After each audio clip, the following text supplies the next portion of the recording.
Assalamualaikum warahmatullahi wabarakatuh. Halo, perkenalkan nama saya Alia Siti Maudi dengan NIM 1222020025. Saya mahasiswa semester 5 dari jurusan Pendidikan Agama Islam kelas A. Video ini saya buat untuk memenuhi tugas ujian tengah semester mata kuliah Filsafat Islam dengan dosen pengampu Haji Yudi Irfan Daniel. Al-Kindi merupakan seorang filsuf muslim pertama yang terkenal. Beliau memandang filsafat sebagai alat yang bisa membantu manusia untuk memahami kebenaran, termasuk kebenaran tentang agama. Bagi Al-Kindi, filsafat dan agama itu tidak harus dipandang sebagai dua hal yang bertentangan. Justru beliau memandang sebagai bidang yang bisa saling melengkapi dalam mencapai kebenaran yang hakiki. Nah, menurut Al-Kindi, akal dan wahyu atau agama dan filsafat merupakan dua hal yang sama-sama berasal dari Tuhan, sehingga keduanya itu sejalan. Al-Kindi juga berpendapat bahwa filsafat adalah upaya untuk mencari dan memahami kebenaran melalui akal dan pemikiran yang logis, sementara agama memberikan kebenaran melalui wahyu ilahi. Dengan demikian, filsafat dapat membantu manusia memahami ajaran agama dengan lebih mendalam, terutama dalam hal-hal yang dapat membantu manusia memahami ajaran penjelasan rasional seperti apa sih sifat-sifat Tuhan, penciptaan alam semesta, dan tujuan dari kita dihidupkan. Nah, dalam pandangannya, agama menyediakan kebenaran yang bersifat mutlak, sedangkan filsafat dapat menjadi sarana untuk menguraikan dan mendekati pemahaman yang lebih komprehensif tentang kebenaran tersebut. Nah, secara keseluruhan, Al-Kindi itu percaya bahwa filsafat dapat memperkaya pemahaman agama dengan memberikan kita wawasan tentang realitas yang lebih luas lagi dan memungkinkan kita untuk mengatasi keraguan atau kebingungan dalam memahami aspek-aspek tertentu dari keyakinan agama. Yang kedua, Ar-Razi merupakan seorang filsuf dan dokter yang berasal dari Persia. Beliau dikenal karena pendekatannya yang sangat rasionalis terhadap berbagai masalah di dalam filsafat, termasuk dalam etika dan moralitas. Dalam pandangannya, moralitas itu tidak didasarkan pada dogma atau wahyu, tetapi pada akal rasional yang dapat diakses oleh semua orang. Nah, Ar-Razi ini percaya bahwa manusia itu memiliki kemampuan untuk dapat mengetahui apa sih yang baik dan apa yang buruk melalui akal mereka tanpa harus bergantung pada aturan-aturan agama yang ketat. Inti dari pandangan etika Ar-Razi adalah bahwa kebahagiaan dapat dicapai dengan mengembangkan kehidupan yang seimbang dan penuh kebijaksanaan, yaitu yang dituntun oleh akal pikiran kita. Nah, Ar-Razi ini menekankan pentingnya pengendalian diri dan keseimbangan dalam menghadapi berbagai dorongan secara emosional dan dorongan secara fisik. Ar-Razi ini berpendapat bahwa manusia harus berupaya untuk menghindari rasa takut dan kesenangan yang berlebihan, serta harus mengarahkan kehidupan mereka itu pada hal-hal yang membawa mereka kepada kebahagiaan yang sejati. Menurutnya, kebahagiaan dan kebaikan hidup itu dicapai bukan melalui keinginan-keinginan materialistik, tetapi melalui kebijaksanaan di dalam hidup. Nah, yang membedakan pandangan etika Ar-Razi dari pemikiran lainnya pada zamannya adalah kritiknya terhadap agama sebagai sumber moralitas yang paling utama. Dia percaya bahwa keyakinan moral itu harus dibangun secara independen dari kepercayaan agamanya, yang dalam pandangannya ini seringkali membatasi pemikiran rasional dan independensi. Sebagai gantinya, Ar-Razi ini menekankan bahwa moralitas harus didasarkan pada kemampuan manusia untuk berpikir dan menilai dengan logika atau dengan logis, yang menjadikannya cukup berbeda dari pandangan-pandangan etika yang lebih teosentris pada masa itu. Nah, selain itu, Ar-Razi juga membedakan dirinya dengan penolakannya terhadap tahayul atau terhadap dogma yang tidak memiliki dasar yang rasional. Pandangannya ini lebih mendekati filsafat secara moral Yunani, khususnya pada pandangan Stoikisme, yang juga menekankan pengendalian diri, kebijaksanaan, khususnya dalam hidup yang seimbang. Namun, Ar-Razi ini membawa pendekatan ke dalam konteks Islam, sehingga memperkaya tradisi filsafat Islam dengan nuansa rasionalis yang sangat unik. Yang ketiga, Al-Farabi dikenal dengan konsepnya tentang kota ideal atau disebut juga sebagai Al-Madinah Al-Fadilah yang merupakan masyarakat utopia atau utopis di mana warganya ini hidup dengan harmonis di bawah kepemimpinan seorang pemimpin yang sangat bijaksana. Nah, bagi Al-Farabi, kota ideal ini bukan hanya sekadar tempat tinggal saja, tetapi merupakan komunitas di mana individu dan masyarakatnya itu secara keseluruhan bisa mencapai kebahagiaan yang sejati atau biasa disebut dengan sa'adah. Nah, kota ini tuh dibangun atas dasar prinsip-prinsip kebijaksanaan dan keadilan yang memungkinkan seluruh anggotanya ini berkembang secara intelektual, moral, maupun spiritual. Nah, adapun ciri-ciri utama dari kota ideal menurut Al-Farabi itu adalah yang pertama, pemimpin yang bijaksana. Nah, Al-Farabi ini menekankan bahwa kota ideal harus dipimpin oleh seseorang yang memiliki kebijaksanaan, intelektual yang tinggi, serta pemahaman yang mendalam tentang hukum-hukum moral dan kosmik. Nah, pemimpin ini juga diharapkan memiliki karakter seperti nabi atau seperti filsuf karena jika hanya pemimpin memiliki pengetahuan biasa saja atau pengetahuan yang memiliki sempurna tentang kebenaran, maka masyarakat dapat diarahkan menuju kebahagiaan yang sejati. Yang kedua, kerjasama dan tanggung jawab sosial. Nah, di mana dalam kota ideal ini seluruh warganya berperan aktif dalam kehidupan sosial dan bekerja sama untuk kebaikan bersama-sama. Setiap orang di sini itu memiliki tanggung jawab dan perannya yang berbeda-beda, namun semuanya itu berorientasi pada tujuan akhir yang sama, yaitu mencapai kebahagiaan bersama. Dengan saling membantu dan memenuhi kebutuhan satu sama lain, mereka bisa menciptakan harmoni yang berkelanjutan. Yang ketiga, keutamaan moral dan intelektual. Nah, warga kota ideal ini diharapkan bisa memiliki sifat-sifat utama seperti keadilan, kebaikan, kebijaksanaan. Nah, mereka ini harus bisa mengembangkan diri mereka melalui pendidikan dan latihan intelektual yang dianggap esensial untuk memahami tujuan kehidupan dan alam semesta. Pendidikan di kota ideal ini mencakup pengajaran moral serta ilmu pengetahuan yang bisa membantu siswanya untuk memahami eksistensi dan fungsi mereka dalam kehidupan itu seperti apa. Yang keempat, ada keseimbangan antara fisik dan spiritual.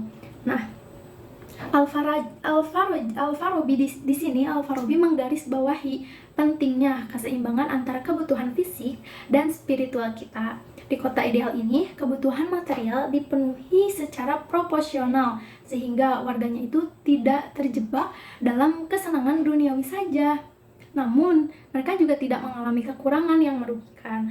Nah, kehidupannya itu jadi memiliki kehidupan moderat yang dimaksudkan untuk menciptakan lingkungan di mana setiap individu ini dapat mencapai pencerahan intelektual dan kebahagiaan spiritualnya. Nah, konsep kebahagiaan dalam kota ideal ini sangat terkait dengan pencapaian intelektual dan moral yang terarah. Al-Farabi menganggap bahwa kebahagiaan sejati itu tidak berasal dari kenikmatan fisik semata, tetapi dari pengembangan akal dan pemahaman mendalam tentang hakikat hidup itu seperti apa. Dalam kota ideal, kebahagiaan itu dicapai ketika semua warga negara berusaha mencapai kebaikan yang lebih tinggi, sejalan dengan tujuan mereka sebagai makhluk rasional. Dengan begitu, Al-Farabi memandang bahwa kebahagiaan individu dan kebahagiaan kolektif dalam kota ideal ini saling berhubungan, di mana kebaikan yang dicapai oleh setiap individu akan membawa kebaikan bagi seluruh komunitasnya. Pertanyaan yang keempat, Ikhwan Al-Safa atau Persaudaraan Kemurnian adalah kelompok intelektual muslim dari abad ke-10 yang mana mereka itu menyusun serangkaian risalah ensiklopedis yang menggabungkan filsafat, sains, dan agama untuk mencapai pemahaman yang menyeluruh tentang alam semesta dan kebenaran. Nah, risalah-risalah mereka ini dikenal sebagai Rasail Ikhwan Al-Safa, mencakup berbagai disiplin ilmu termasuk ilmu matematika, logika, musik, astronomi, pemikiran filsafat Yunani, serta pengetahuan dari budaya Persia dan India. Terus mereka juga membentuk pendekatan ensiklopedis yang luas dan komprehensif. Adapun metode yang digunakan oleh Ikhwan As-Safa dalam menyatukan filsafat, sains, dan agama ini berpusat pada beberapa prinsip. Yang pertama, pendekatan ensiklopedis, di mana Ikhwan As-Sofa ini melihat bahwa pengetahuan sebagai satu kesatuan yang utuh. Mereka itu yakin bahwa setiap disiplin ilmu saling berkaitan dan berkontribusi terhadap pemahaman yang lebih besar tentang kebenaran. Melalui ensiklopedia ini, mereka mengkategorikan ilmu pengetahuan secara terstruktur, mulai dari matematika dan logika sebagai dasar, kemudian berlanjut ke ilmu alam, hingga mencapai metafisika dan teologi sebagai puncak pemahaman intelektual. Struktur ini tuh menggambarkan perjalanan dari pemahaman fisik menuju pemahaman spiritual yang lebih tinggi. Yang kedua, ada penggunaan metode rasional dan simbolis, di mana mereka menggunakan pendekatan rasional termasuk analisis logis dan pengamatan empiris serta simbolisme dan alegori untuk menjelaskan konsep-konsep metafisik dan keagamaan yang sulit dipahami. Bagi mereka, simbol dan metafor adalah alat yang memungkinkan manusia mengungkapkan makna terdalam dari alam dan prinsip-prinsip spiritual. Mereka melihat dunia fisik sebagai simbol yang mengarah pada kebenaran spiritual yang lebih tinggi. Yang ketiga, ada sinkretisme filsafat dan agama. Nah, di mana Ikhwan As-Sofa ini berusaha untuk mengharmoniskan antara filsafat Yunani, terutama pemikiran Plato dan Aristoteles, dengan ajaran agama Islam. Mereka ini percaya bahwa akal dan wahyu adalah dua cara yang berbeda, namun saling melengkapi dalam memahami kebenaran. Di satu sisi, filsafat dan sains ini menawarkan pandangan yang rasionalis tentang dunia, sementara agama dan wahyu bisa memperdalam pemahaman tentang agama. Dan keduanya ini bertujuan untuk membawa manusia lebih dekat kepada Tuhannya. Yang keempat, pentingnya akal dalam mencapai kebenaran. Nah, Ikhwan As-Sofa ini menempatkan akal sebagai instrumen yang paling utama untuk memahami realitas. Mereka percaya bahwa akal manusia adalah pemberian Tuhan yang memungkinkan manusia untuk menembus lapisan-lapisan pengetahuan duniawi dan mencapai pemahaman tentang prinsip-prinsip ilahi yang mendasari alam semesta. Nah, dalam pandangan mereka, hanya dengan menggunakan akal secara maksimal, manusia ini dapat melampaui kebodohannya dan memperoleh pengetahuan yang benar. Namun, akal ini tidak berdiri sendiri, yaitu perlu dipandu oleh nilai-nilai spiritual yang diajarkan agama agar tidak menyimpang dari jalan yang benar. Secara keseluruhan, Ikhwan As-Sofa ini memandang bahwa pengetahuan sejati adalah yang mengintegrasikan sains, filsafat, dan agama, serta memandu manusia untuk mendekati Tuhan dan mencapai kebijaksanaan yang holistik. Dengan pendekatan ensiklopedis dan rasional mereka, Ikhwan As-Sofa ini berharap agar manusia itu bisa mencapai pemahaman yang komprehensif tentang dunia, sekaligus mengenal Tuhan secara mendalam dan mencapai kebahagiaan sejati dalam kehidupannya. Pertanyaan yang kelima, Ibnu Sina mengembangkan teori emanasi atau untuk menjelaskan hubungan antara Tuhan dan alam semesta dalam konteks filsafat Islam. Teori ini terinspirasi dari filsafat Neoplatonisme, khususnya konsep emanasi atau pancaran yang ia sesuaikan dengan pemikiran Islam. Dalam pandangan Ibnu Sina, emanasi merupakan proses penciptaan di mana Tuhan sebagai sumber dari segala sesuatu menciptakan alam semesta melalui pancaran yang bertingkat-tingkat. Teori ini memberikan penjelasan mengenai bagaimana sih Tuhan yang esa dan mutlak dapat menciptakan dunia yang penuh dengan keragaman. Nah, adapun ciri-ciri utama dari teori emanasi Ibnu Sina itu meliputi yang pertama, Tuhan sebagai wujud wajib atau wajib al-wujud. Nah, Ibnu Sina melalui konsep emanasi dengan gagasan bahwa Tuhan adalah wujud wajib, yaitu satu-satunya entitas yang harus ada dan tidak mungkin tidak ada. Tuhan adalah sebab pertama dan sumber keberadaan bagi semua hal yang lainnya yang ada. Sebagai wujud yang wajib, Tuhan adalah esa, tidak terbagi dan tidak berubah. Oleh karena itu, Tuhan tidak berinteraksi langsung dengan alam fisik, tetapi menciptakan dunia melalui proses emanasi. Yang kedua, proses emanasi secara bertingkat. Menurut Ibnu Sina, alam semesta ini diciptakan melalui proses pancaran yang bertingkat dari Tuhan yang terjadi melalui serangkaian akal atau entitas intelektual. Dari Tuhan memancar akal pertama, kemudian akal pertama ini memancarkan akal kedua, dan proses ini tuh berlanjut hingga akal ke-10 yang dikenal sebagai akal fa'al atau akal yang bertindak. Setiap akal dalam tingkatan ini menghasilkan entitas yang lebih rendah dan kompleks seperti jiwa dan substansi materi. Alam materi yang kita kenal berada pada tingkat paling bawah dalam hierarki emanasi ini. Yang ketiga, akal fa'al dan dunia fisik.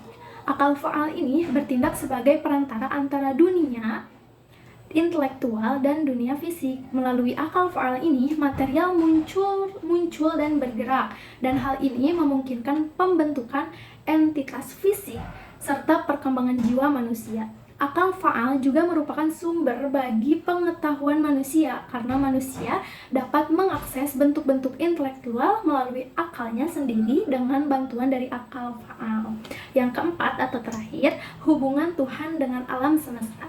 Nah, di mana menurut Ibnu Sina, Tuhan ini tidak menciptakan alam semesta secara langsung dengan kehendak bebas seperti dalam pandangan tradisional, melainkan melalui pancaran emanasi yang sifatnya alami dan tidak berubah. Proses emanasi ini berlangsung secara abadi karena Tuhan tidak mengalami perubahan atau tindakan dalam dirinya.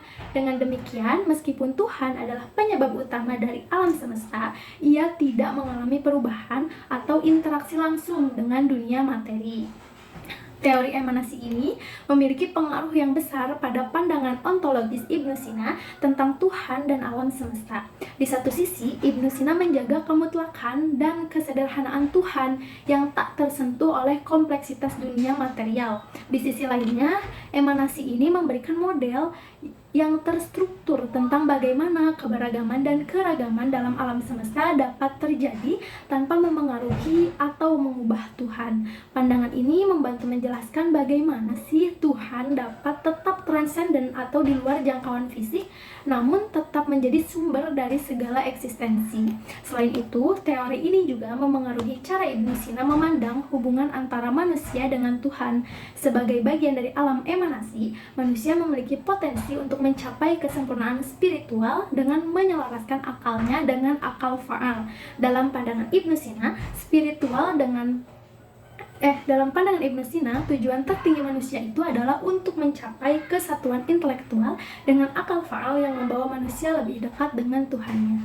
Sekian video ujian tengah semester dari saya. Mohon maaf bila ada kesalahan. Wassalamualaikum warahmatullahi wabarakatuh. Dadah.